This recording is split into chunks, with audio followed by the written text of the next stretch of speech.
In this video, I'm going to show you how to finally deal with that plantar fascia, that nagging, burning, stabbing pain that you get in your heel and in the bottom of your foot first thing in the morning, or when you're out on hikes, runs, or big days of being on your feet. I'm John. I'm a doctor of physical therapy. I specialize in treating the foot and ankle, specifically in the hiking, backpacking, and trail running communities. I love keeping people outside, and keeping feet healthy is a huge part of that. In this video, I'm going to teach you what plantar fasciitis is, what it isn't, how to know if you have it, and also 3 exercises that I have found to be super helpful in getting rid of this plantar fascia pain. So stick around to see those exercises. To start, we want to learn what plantar fasciitis is, why it's happening, so that we can better treat it. I've got a nice little model of foot here, and I'm going to go through a couple of different things so you have a better understanding of why this pain is happening. In our foot, we have a couple of different motions. They're called pronation and supination. These motions are really, really important. Pronation is when our arch drops. Our foot becomes more mobile and we're able to adapt to the surface that we're standing on.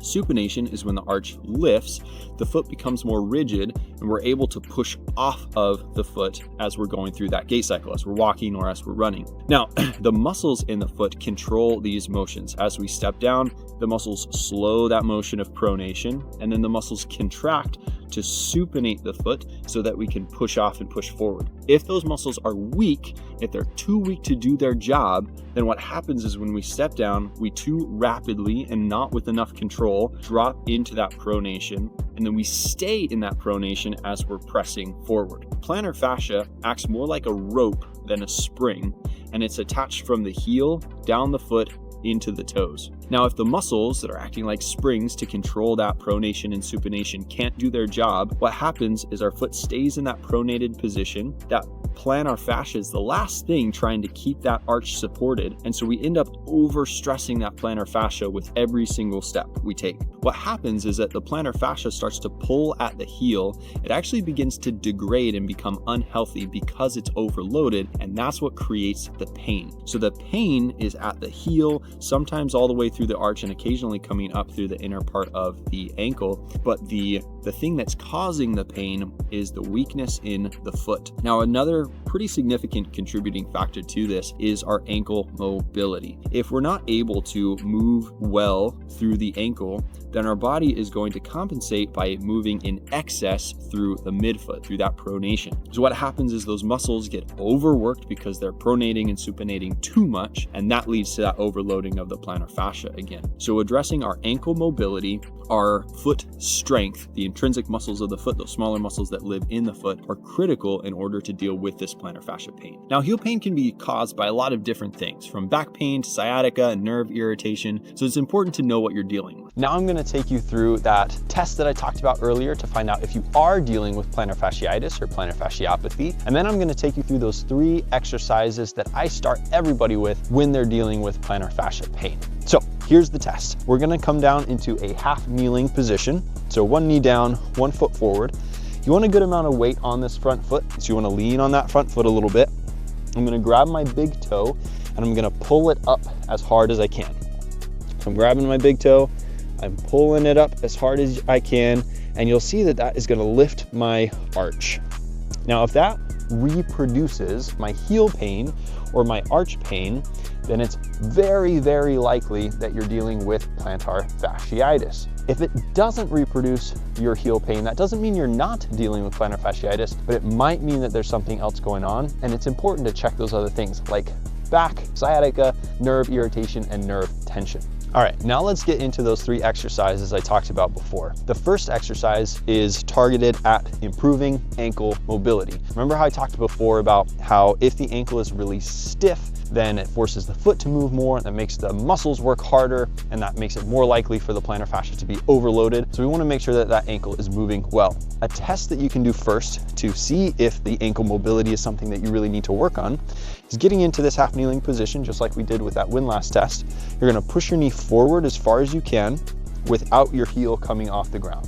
Now, your knee should be able to get pretty far past your toes, ideally at least a hand width past the toes. If you're stopping here, then ankle mobility is definitely something you need to work on. So my favorite way to work on ankle mobility is take a small step back, make sure that my feet are pointed forward, And then I'm gonna bend my knee and drive it down towards the ground.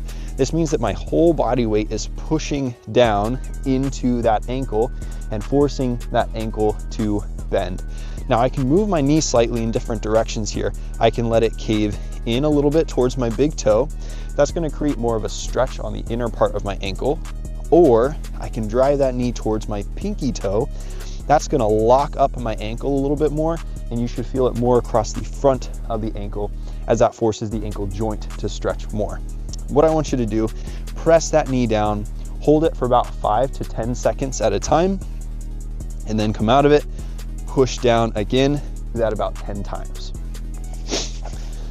Now, the next two exercises are targeted at building up the foot intrinsics, so the muscles in the foot. These exercises are really hard to get down because people haven't strengthened their feet the way that they should. So it's hard for the brain to find the right muscles. So when you're practicing these exercises, please give yourself some grace, give yourself time to practice them because it's gonna take a while to get them down. Now, the first exercise is called toe yoga or toe lifts.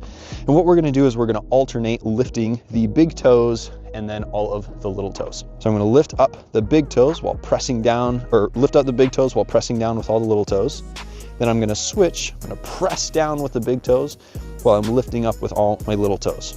I'm just gonna switch back and forth between the two. Now again, for a lot of people, this is really, really challenging and it takes a while to get it down. So you can help yourself by using your hands and coming down into that kneeling position again. I can press down on my big toe and lift up my little toes. I can press down on the little toes, lift up my big toe, or I can assist that toe in the lift and then try to hold it up while I let go and then bring it down to the ground. So there's a whole bunch of different ways that you can help yourself with this exercise, but again, give yourself time. It's gonna take a little while to practice it. Now the next exercise is called a short foot. This one is especially difficult. It takes a long time to get down. So give yourself time to practice.